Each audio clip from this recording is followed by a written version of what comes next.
திருமலை நாயக்கர் குமரகுருபரரை நன்கு கௌரவித்தார்.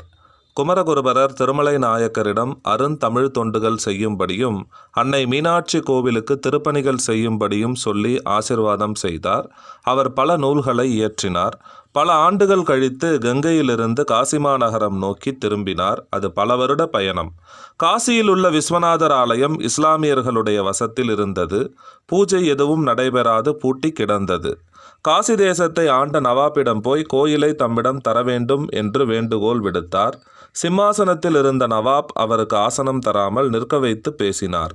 மொழிபெயர்ப்பாளர்கள் மூலம் குமரகுருபரர் என்ன சொல்கிறார் என்று புரிந்து கொண்டார்.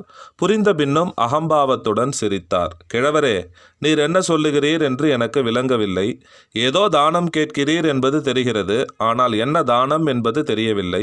எனது மொழியில் கேட்டால் அல்லவா எனக்கு புரியும். என் மொழியில் கேளுங்கள், தருகிறேன் சொல்லிவிட்டு எழுந்து போனார். அந்த நவாபின் சபை குமரகுருபரரை பார்த்து சிரித்தது. குமரகுருபரரும் சிரித்தார்.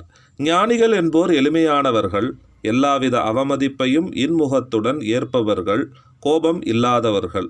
எந்த ஞானியும் தனக்கென்று தானம் கேட்டதே இல்லை. ஞானியின் கைகள் எப்போதும் பிறருக்காகத்தான் தானம் கேட்கும். ஊருக்காகத்தான் அவர் மனம் யோசனை செய்யும். மறுநாள் விடிந்தது. காசி தேசத்து சான்றோர்கள் அனைவரும் அவையில் கூடினார்கள். எங்கே அந்த மதுரை கிழவர்? நவாப் விசாரித்தார். அவர் அரபி படிக்க போயிருக்கிறார். யாரோ சொல்ல சபை சிரித்தது. அப்படியா? ஆயுசுக்கும் இந்த பக்கம் திரும்ப மாட்டார் என்று சொல்லுங்கள். மறுபடி சபை சிரித்தது. அவருக்கு வயது வேறு ஆகிவிட்டது. அரபி மொழியை இறைவனிடம் போய் படிக்க வேண்டும். யாரோ சொல்ல மீண்டும் சபை சிரித்தது. அடடா, இது தெரிந்திருந்தால் வெறும் கையுடன் அனுப்பியிருக்க மாட்டேனே. வழிப்பயணத்துக்கு ஏதேனும் கொடுத்து அனுப்பி இருப்பேனே. இறைவனை பார்க்க போகும் வழிப்பயணத்தில் நவாப் அவர்கள் என்ன கொடுத்து விட முடியும்? ஒரு பெரிய அரபி புலவர் சந்தேகம் எழுப்பினார். சில சவுக்கடிகள் ஒரு உபதளபதி துள்ளி கொண்டு சொன்னான். மறுபடியும் அந்த நவாபின் சபை கைகொட்டி சிரித்தது.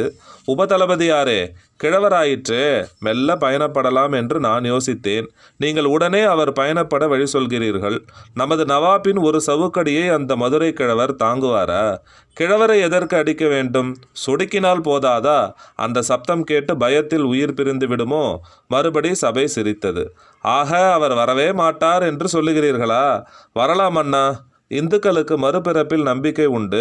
அந்த மதுரை கிழவர் இறந்து மறுபடி பிறந்து இதே காசியில் எருதாக வருவார். உம்முடைய அழுக்கு துணிகளை சுமப்பார். அதுவரை பொறுத்திருங்கள்.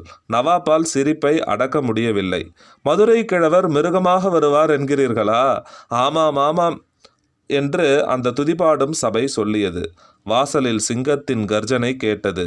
எல்லோரும்